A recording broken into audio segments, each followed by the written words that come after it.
Hello and welcome to Chicago Reacts. My name is Lauren and today I am going to be looking at a Warhammer 40K story. This one is entitled Abomination. I know it's been like a little bit of a minute since I've done a lot of Warhammer content. But I have enjoyed what I've seen, and this is going to be a longish story. And I'm ready. I'm ready to learn about this abomination, and I'm ready to feel bad for it. I'm ready to feel bad for what's going to happen to it, and also probably everybody else in the story. It's probably going to be a lot of nonsense. So, if you want to see more stuff like this, do go ahead and let me know in the comments below if there's a specific tale that you'd like me to look at. I would love to know. So, let's go.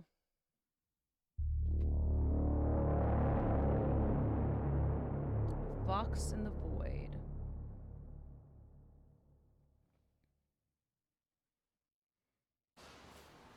The air was thick with orange smog, rising from the uncountable choked lungs of the forge machine. Millions trudged along the main throughway, dragging heavy bionics that malfunctioned and sputtered along the soot-stained road. They passed beneath vast archways that creaked under the weight of ceremonial cogs and the red banners of ancient Mars. Huge, loud hailers droned the Credo Omnissiah on repeat. Like Mars like the planet, or Mars like the god? Like, because, God of War is Mars, so that would be... And again, it was talking about the banners of ancient Mars, so like it could be the god. Archways that creaked under the weight of ceremonial cogs and the red banners of ancient Mars. Huge, loud hailers droned the Credo Omnissiah on repeat, drowning out the sound of shuffling feet and the thousand groans of failing flesh. There is no truth in flesh, only betrayal. There is no strength in flesh, only weakness. There is no constancy in flesh, only decay. There is no certainty in flesh but death. Scion Maximilian Vanderlyn the 23rd watched from the viewing gantry, fighting back a cough. Through the orange haze of industry, the workers were blurred, their borders indistinct, as if they were all organs of one horrendous creature named the Forge. Yikes. So, like, again, sorry, I mean, if they were talking Mars, as the god, then, like, Hephaestus would be the god. He's the god of the Forge, though, but, I mean, it is Warhammer, so I guess they care about war. But again, I'm not sure, like, what Mars they're talking about. It could be a planet. But gee, like, all right. I mean, like, he's definitely painting a picture. Like, I can just, like, it's just clear in my brain of what's going on right now. That's awesome. Scion's hair was slick with a layer of grimy sweat, perspiration pouring down his face. He glanced to his guide, the tech priest Arn-Ki Gibel. The tech priest's upper face was replaced by rusting metal, 3 unblinking bionic eyes forming a triangle where her forehead should have been. Where the metal met her lower cheeks, the flesh was red raw and puckered, as if the skin rebelled against the intrusion of the machine. Maximilian hid a frown. It was impossible to tell what the tech priest was thinking. There was no expression in her red eyes. No human gesture in her unmoving square pose. He glanced back to the scene below, his mind still protesting at the sheer numbers he saw. It was impossible to see the individuality in each independent part. Impossible to recognize the humanity in each blurred face. Just cogs of a gigantic machine, turning and clicking into rusted place. The flesh is weak. What? All 3 of Arn-Ki Gibel's eyes were focused on the Scion. What your organic brain cannot comprehend is but simple arithmetic to the blessed machine. Maximilian chose not to rise to the contempt in the tech priest's voice. He steadied himself, resolving to show no emotion at all. He wasn't a fool. This was not a world of the Imperium.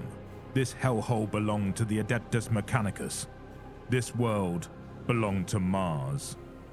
Okay, and like Adeptus Mechanicus, they're basically like they were from like on the heretical side of things, right? But because they make all of the like they're essentially heretics, right? Because they worship the almighty machine instead of worshiping the emperor, but like the Imperium can't do much about it because they make all of everything. The tech priest smiled. Her few remaining teeth were black and rotten, her gums bleeding pus. Ew. Our tour continues, Lordling of the Imperium. She turned towards the descender lift, her red robes trailing dirt. Maximilian glanced to his father's seneschal, Gregorius. The old man still stared at the crowds below, his knuckles white where he gripped at the railing. When he noticed Maximilian's eyes upon him, he slowly turned, neither smiling nor grimacing. With the smallest of gestures, he nodded for the scion to follow the tech priest. Maximilian could feel the old man doddering behind them. Arnki Gebel placed a wrinkled hand on a red flashing cogitator rune, soothing it to a placid blue with a drone of incomprehensible binary. The descender lift shuddered into use, grinding through grime and soot as ancient cogs turned with creaking stiffness. Maximilian went to talk, but the noise of the descender lift was deafening, almost drowning out the maddening repetition of the Credo Omnisire. He felt Gregorius's hand on his shoulder, the seneschal giving him a slight squeeze of support. Maximilian brushed him off with impatience. He was not a child anymore. Rude. He stumbled as the descender lift came to an abrupt stop. To his chagrin, both Gregorius and Arnki Gebel remained steady. Without a glance back, the tech priest walked on. She moved with a heavy limp. Maximilian wondered if it was due to debilitating injury, age, or ill-fitting bionics.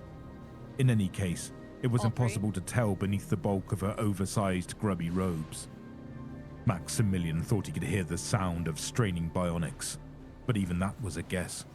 The sound of machinery whirring and clicking and fizzing was constant, assaulting them from every direction as they moved through the forge. He smoothed down his regalia, wrinkling his nose at the black stains that soiled the crisp blue of his family colors. One can't help but get dirty here, he mused. Where are you taking us, tech priest? He asked. You have seen the change of the shift, Lordling of the Imperium. Typically, this is all your organic brains remember of these visits, but this is a weakness of the flesh. This unit endeavors to correct you. Now, this unit shows you the workings of the blessed machine. Ooh, this isn't gonna be good. Oh no.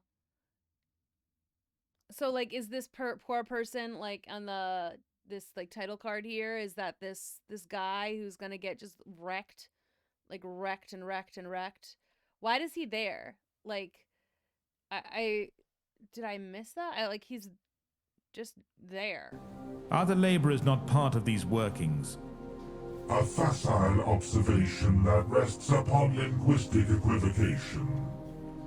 This unit predicts that you understand her meaning. Maximilian felt Gregorius's hand on his shoulder again. He shot his father's seneschal an angry glance. I meant no offense, tech priest. I count myself fortunate to see the true workings of the machine. Arnki Gebel did not reply. They walked at a quick pace, despite the tech priest's omnipresent limp. Arnki Gebel took them through winding maintenance corridors, the walls tight and hemming them to single file. Something about the sudden shift from immense space to close quarters produced a mounting claustrophobia, which soon exploded into agoraphobia when they exited into a huge hallway. The scion took a deep breath. A stifle. Is it an agoraphobia? I 100% thought it was agoraphobia. Like, also, I mean, he said chagrin, and I always thought it was chagrin. Like, I was, like, chagrin, not chagrin. I don't know, maybe it's just, like, maybe it's just, like, the accent, putting, like, stresses on the syllables. I'm not used to it, but I really thought it was agoraphobia. Dry heat burning at his throat. Humanity was not made to comprehend such impossible sizes. Meanwhile, Gregorius struggled to keep up. The old man wheezed and gasped, faltering by the minute. Tech Priest, my companion tires. Perhaps we could arrange for transport. The flesh is weak. The Tech Priest did not amend her pace. In the maintenance corridors, they occasionally met another servant of the cult Mechanicus, a red-robed, shuffling figure that did not speak or look up as they pressed against the walls to let them pass. Maximilian remembered Gregorius's words before they had made the shuttle trip down to this inhuman, fume-clogged world. You will think them impolitic and oblivious, but do not be fooled, young master. The Mechanicus have turned their strangeness into an art form. Oh, they understand Imperial etiquette. They have weaponized it, using it as a bludgeon against us. Every rudeness is a test, designed to prove the weakness of our flesh. Do not fail their tests, Maximilian. What of human decency? Maximilian had asked. Are they not human? Uh-huh. They are human, yes. But they are Mechanicus first and foremost. I cannot conceive how such a society could persist, let alone thrive, to live without humanity or rules of conduct. It is a wonder that Mars does not collapse into anarchy. Oh, but they have their rules, young master. There is etiquette within the cult of Mars, every bit as complex and treacherous as in the Imperial court. Some elements are obvious, to honor the machine, to praise the Omnissiah.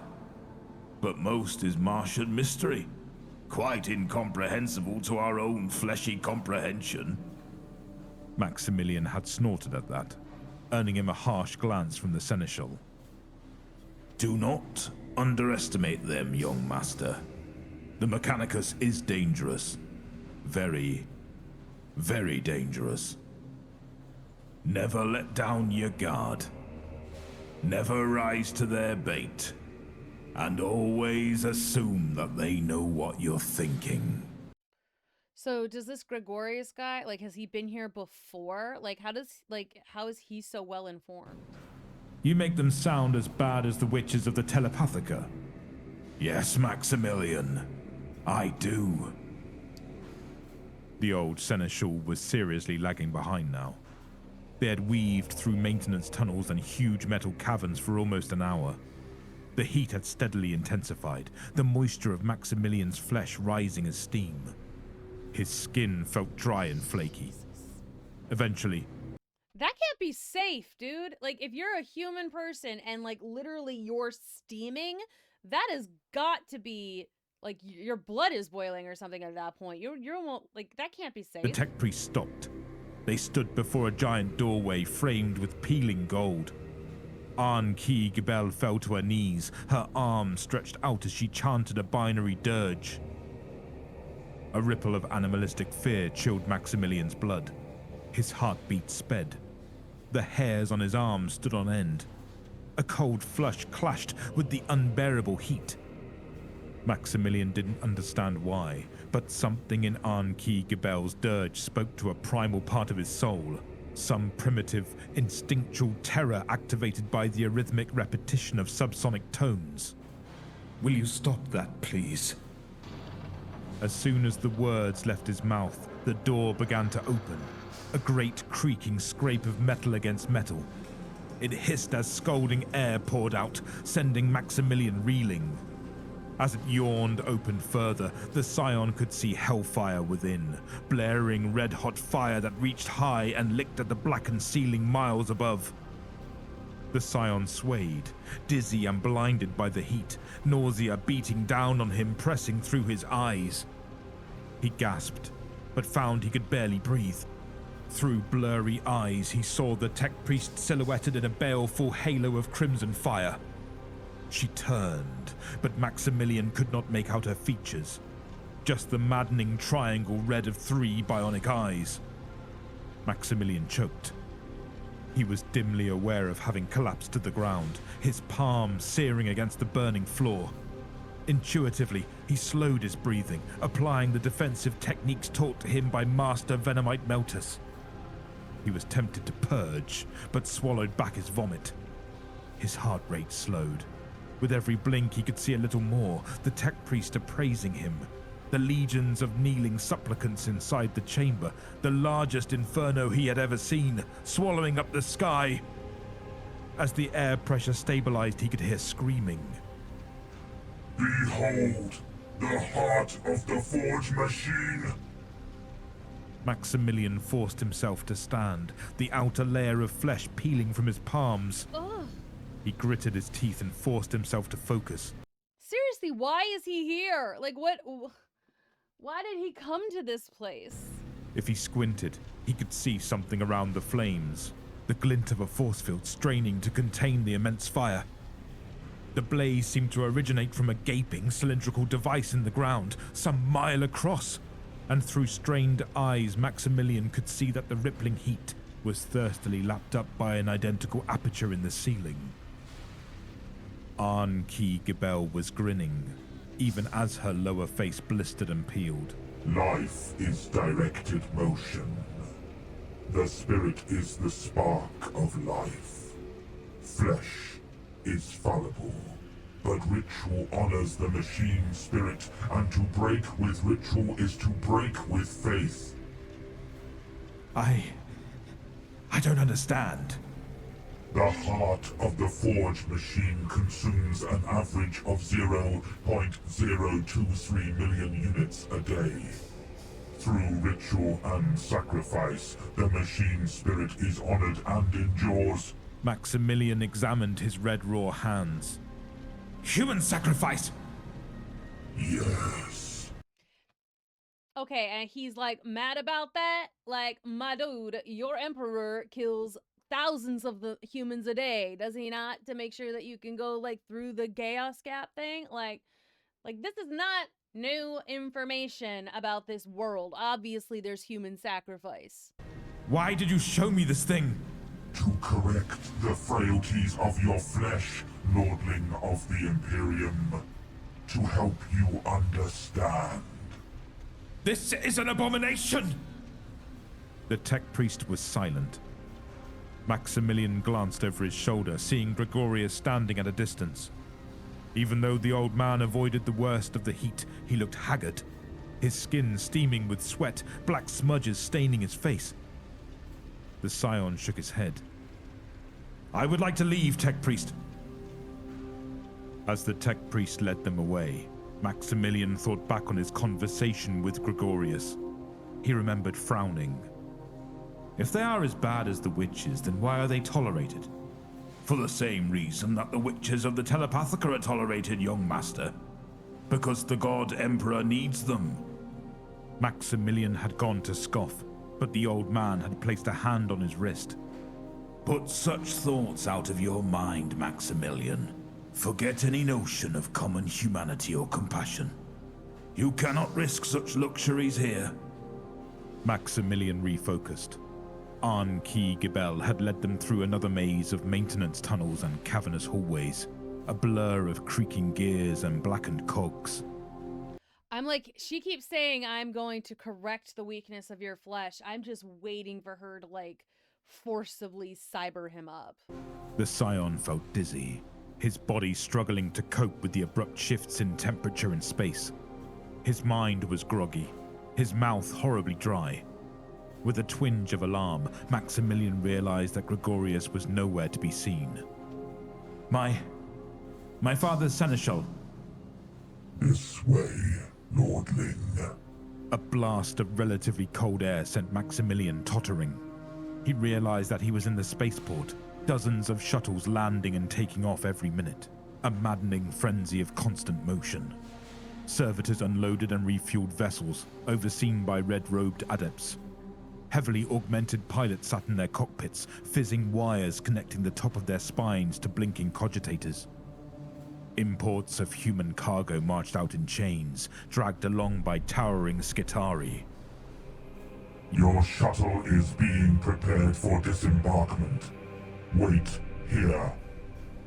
Maximilian barely registered Arn-Ki Gebel's words. So, okay, I'm hopefully, I mean, we're only halfway done, so Ooh, boy, though. So Gregory is gone. He's gonna be a sacrifice.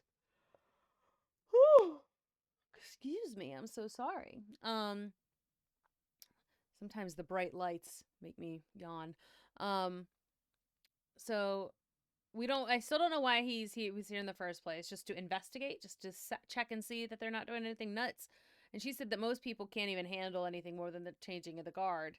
And then she showed him that they were doing human sacrifice. Don't know why she would show him that unless she was planning on making him a part of it. And now Gregory's gone. Okay. He staggered backwards, supporting his weight against a row of fuel barrels. The sky was full of buzzing insects. No, they were shuttles, swarming in concentric circles, waiting to land. The Scion blinked, getting out of the way as a heavy servitor stomped towards him, reaching for a fuel barrel with its servo arm. The servitor was dwarfed by the barrel, but it shouldered the load without complaint, an ant lifting 10 times its own weight.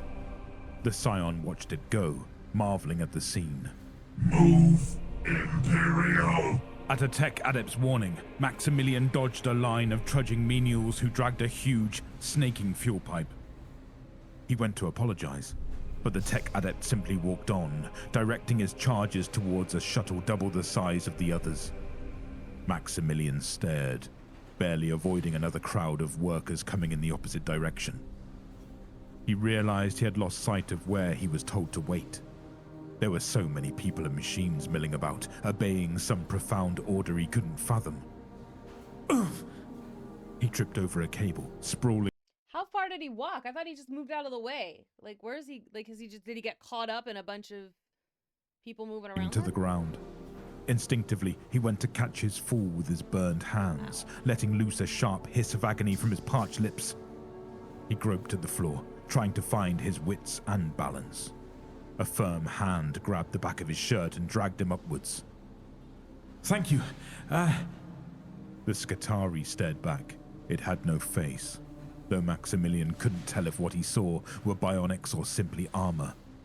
A grated respirator for a nose and mouth. Red-tinged goggles for eyes, all shadowed by a heavy red cowl. It loomed over the Scion, bulked out in a carapace cuirass, its arms bionic and inhumanly strong. I seem to have lost... Wait. What are you doing? The Skitarii grabbed Maximilian's wrist, almost breaking the bone as it yanked him forwards into a line of chained men and women. Before Maximilian could fully process what was happening, he was manacled and being dragged with the others. Wait! No! This is a mistake! Wait! Listen to me! A rush of terror brought back Maximilian's wits as they approached the edge of the spaceport. He glanced wildly about, looking for someone that could help him. Everyone seemed utterly oblivious to his cries, but he tried anyway, explaining, insulting, pleading. Tech Priest! Tech Priest! With a flood of relief, Maximilian saw Arn-Ki Gibel. He was suddenly glad of her distinctive triangle of eyes. Tech Priest! Help! Help me! Arn-Ki Gibel stared back at him impassively. No! Wait! Tech Priest! Tech Priest! As the doors to the spaceport closed behind them, Maximilian saw a satisfied grin spread across Arn-Ki Gibel's lips. Wait! No! Wait! He started to hyperventilate. Skitarii, please! Skitarii, I am not supposed to be here! I am a Lord Scion of the Imperium! I am... The Skitarii turned and delivered a sledgehammer uppercut to the Scion's chin. The blow was immense, slamming Maximilian's jaw onto his tongue and severing it in an instant. Ooh. The Scion tried to scream but only managed a gurgled cry of gushing blood. He vainly struggled, but he was hauled forwards, his tongue trampled by the line of people behind him. He could just about see it, pulped and abandoned on the grated floor. It was too much. Maximilian passed out. When he awoke, he was pinned upright to an X-shaped metal cross. The air was frigid, stinking of chemicals. The Scion felt groggy. He could feel where the blood had dried against his chin, his severed tongue aching in a steady, dull pulse. Purple bruises blossomed over his body. After a few beats, Maximilian realized he was naked. He tried to free himself, but he was clamped in place, struggling against steel. Maximilian tried to calm himself. Some time had elapsed, enough time for Gregorius to reach the spaceport and ask the necessary questions. Damn that old man, he thought. If he had just accepted bionics for his legs, this would never have happened. He tried to look around, but his Like blaming the old guy? Really? You should have just stayed more closely where she told you to stay. Just take a deep breath earlier on, bruh. Stop blaming other people. I mean, you can blame the tech priest because she was clearly wrong. But don't blame Gregory. My boy Greg is doing his best. neck was clamped in place. From what he could see, the room was small, almost like a cell. Interesting that like they're so certain. Like this guy is like high up in his father's like whatever. But it's like interesting that the tech priest and everyone are just so sure that they'll just get away with this. Like they're going to get away with this. Its walls were cluttered with medical apparatus, a servo arm clamp on one side, and a Medicae mechadendrite on the other. No one else seemed to be in the room with him. Gregorius will be here soon, Maximilian assured himself. It's almost over. He started as a door opened. A servitor gazed blankly at him, struggling under the weight of a curved metal plate. Behind was a tech adept. Maximilian moaned in fear. His voice sounded strange without his tongue. The servitor approached with faltering steps. It might have been female once. There was something feminine about the tuft of dead hair that reached down to its shoulders from the right side of its scalp. Either way, it did not respond to Maximilian's muffled pleas. What does that mean? Like they have no distinctive features in their body, but he's like, but their hair looks like a girl? What? What? Slamming the metal plate into his chest with crashing force, the tech adept stepped forwards with an electro drill. Behind it, a line of servitors waited silently, carrying tools and bionics, gears and wires. Maximilian screamed as the tech adept drilled the metal plate into his body, feeling his skin corkscrew away as the nails were fixed to his shoulder blades and ribs.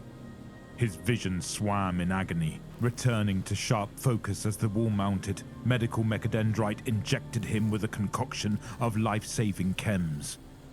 He felt his blood swim from the holes the tech adept had made in him, running like lubricant between his flesh and the plate. Another servitor stepped forward, handing the tech adept an electro saw before bowing back. It buzzed into life, slicing through the skin of Maximilian's shoulder before finding resistance at the bone. The scion howled, fighting wildly against his restraints. The wall-mounted servo arm pinned him down as the left arm ripped away, his underarm skin tearing and giving way to a splatter of blood. The next servitor entered, presenting a grubby bionic. Oof. Do they have to like? Is the suffering part of the sacrifice? Is that like the reason that this works? Because otherwise, it's like they can't just like he can't just wake up a bionic guy. Like they have to do it while he's awake and not anesthetized.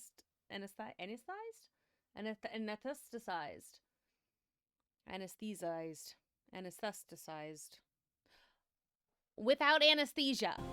The tech adept pinched at Maximilian's exposed nerve fibers, cleaning them of bone dust and skin as the blood flowed in steady bursts. The medical mechadendrite injected Maximilian again as the tech adept reverently took the bionic arm, chanting to the Omnissiah as it unspooled wiring from the augment's inner workings. With delicate metal hands, the tech adept wove the wires around the nerve fibers and soldered them together. As Maximilian shrieked, the tech adept fed the wires back into the bionic arm, positioned it against the scion's shoulder, and reached once more for the electro drill. Maximilian continued to howl. Some innermost portion of his mind urged him to speak, to How is he not passed out? How is he not passed tell out? the tech adept that there had been a mistake. But the pain was too great for him to manage anything but screams. He stared with horror at the bionic arm as the medical mechadendrite applied another dose of stim.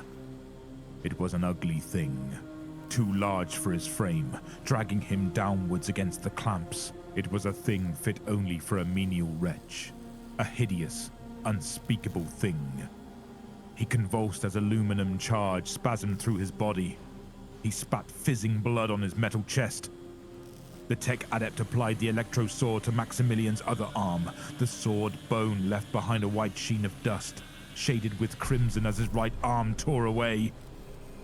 Then the pinch. The white-hot agony of metal against nerve fibers. The soldering. The drill. Maximilian wheezed. Distantly, he realized he wasn't screaming anymore. His throat lacerated and useless. He tried to think. There was a name. Someone who might still come, but it was hard to think. Hard to think past the pain and the animal part of his mind that screamed in tortured terror. It was like a secret. Something that might still save the Scion if he could only remember. A name. A name. The Scion was dimly aware of intense pressure against his torso. The tech adept was attaching metal girders to the plate, building an exoskeleton to support the immense, ungainly weight of Maximilian's bionic arms. A sharp pain in Maximilian's neck signaled another stim injection. Another spasm of aluminum sent him convulsing. He gaped down at his body, a scaffolding of bloody metal parts. Inhuman. Not his. Maximilian wanted to scream, but it hurt even to breathe. He suddenly had the absurd thought that this couldn't be real, that he was about to wake up, that this couldn't possibly be happening to him. Next, the tech adept took his legs.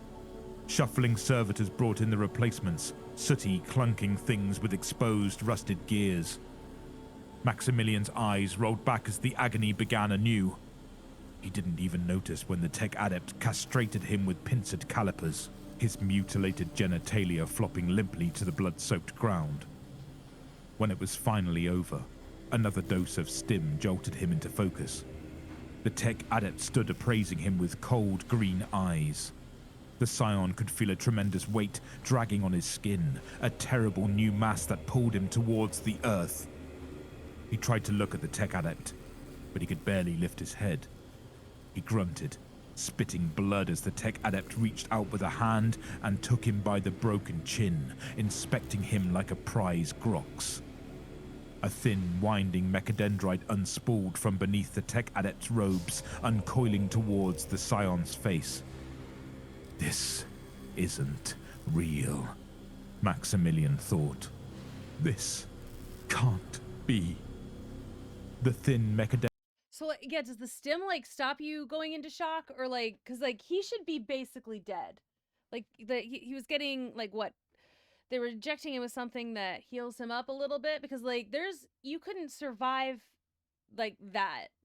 Not, like, that kind of a brutal quadruple amputation. Like, so is that stim stuff, like, giving him, like, health?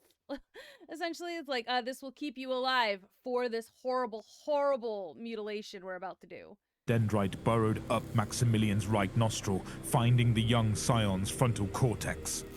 With a series of small snips, the tech adept severed the cortex from the rest of the brain, and Maximilian never thought in words again.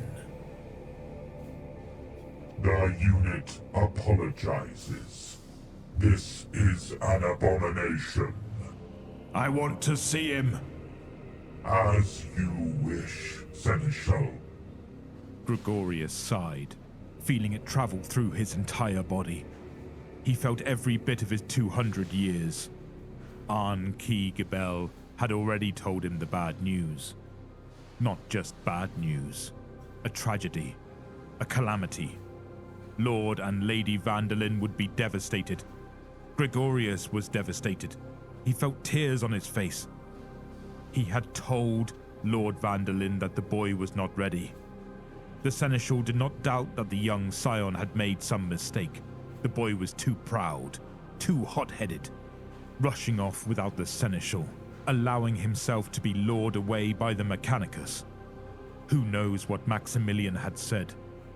Well, that's a lot of BS too. Like, he didn't say anything. Like, that's what I've been trying to find out is, like, is there anything that he could have done, like in what we've seen so far, that like would have prevented this from happening. Because like anything, like maybe he shouldn't have said it was an abomination, you know, like maybe he shouldn't have, because like that might have been the thing that screwed him, like for him to just come at her religion like that. Like he probably but like, but again, she showed it to him. That was not something that she usually shows people, apparently. Like, so she was aiming for this in some kind of way. Something had happened. The seneschal was certain of it. Arn-Ki Gibel seemed positively gloating. It was the most emotion she had ever shown him. The seneschal knew that the tech priest could have hidden her emotions if she'd wished. The half-aborted smile on her lips was meant to be seen. Beware the wrath of the Adeptus Mechanicus. As a courtesy, Arn-Ki Gibel had arranged transport to the servitization chambers. Gregorius knew that he should have fitted bionic locomotion years ago, but he'd always hated the idea. After all, he knew the creatures that would provide his augmentation. Monsters. He had tried to warn the boy. He had tried to warn him, but Maximilian had not listened. Lord Vandalin will not be pleased, Gregorius managed. This unit understands, and shall offer compensation, Seneschal. Compensation won't return him his son. If Lord Vandalin would like, this unit will return to him his son. Gregorius fell silent. He knew that the tech priest was baiting him. It was a message for Lord Vandalin. If not for that message and the necessity of a messenger, Gregorius would already be dead. The Mechanicus does not fear imperial nobility. Again, this unit apologizes. Gregorius kept his voice level. Thank you, tech priest. Just this way. They had separated Maximilian from the other new servitors, keeping him in the cell where they had disfigured him. The air was cold, formaldehyde stinging the seneschal's nostrils. Gregorius braced himself. Nonetheless, when the door opened, he fell into sobs. The boy's nose was swollen where lobotomizing mechadendrites had mutilated his brain.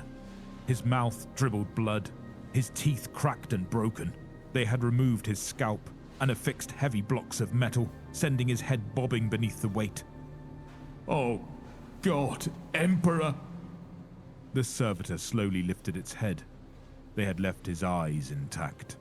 The bright blue had dulled to a clouded milky ocean, but they were still undeniably Maximilian's eyes. The servitor groaned. It was Maximilian's voice, but it was slurred and mechanical. Maximilian, what have they done to you? Later, Gregorius would tell himself that it was a lie, a trick of his trauma, or of his own exhaustion, and yet in that moment he was certain of what he saw. The boy's white-blue eyes, misting with terrified tears.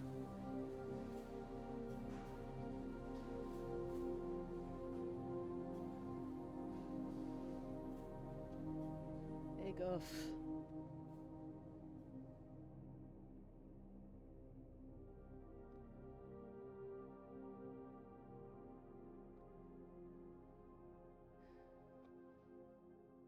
Well, they didn't take his whole lower jaw. I thought that they would. Well, that was quite a lot. That was a lot. That was a lot. Quite a lot. Good Lord. Oh, good Lord. I mean, I knew that it was going to be traumatizing. I still just wish that, but did I miss why he was there in the first place?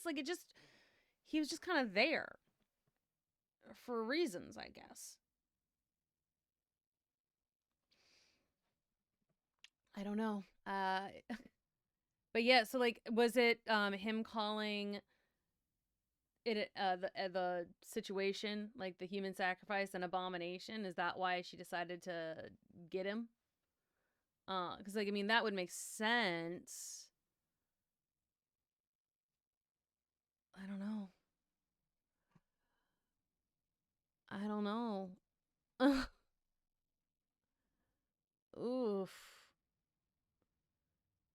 All right, that's an intense story. I mean, I'm sure that there are worse ones.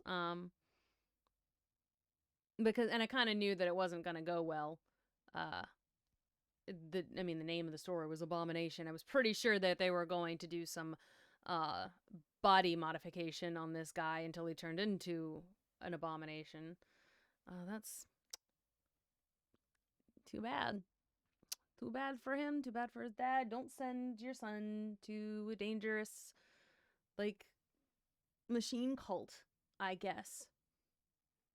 I mean, apparently Gregory tried to tell the dad that the kid was not ready to go. He is going to say something that's going to piss them off. And I wonder, like, I guess they were, maybe whatever, like, his family is doing, they needed to send him a message, like, you're the dad a message, to be like, yeah, you know what, we'll just screw with you then. Like, all right. Interesting. Very interesting. Well, that was Abomination, a Warhammer tale. If you enjoyed that and you want to see more, do go ahead and let me know the kinds of things that you would like me to look at in the future or listen to or what have you. Give me a list if there's more stuff like this that you'd like me to look at. In the meantime, make sure you hit like on that video, subscribe to the channel. We put out new videos every day. And we also have 2 other channels that you could subscribe to. One is Chicago Reacts Anime, where we are watching various animes. We also have American Slurred, where we look at other stuff. Less gaming content, more music and comedy and history and all sorts of stuff like that. So lots of different things on that channel. So thank you very much for watching, and I will see you in the next one. Bye-bye.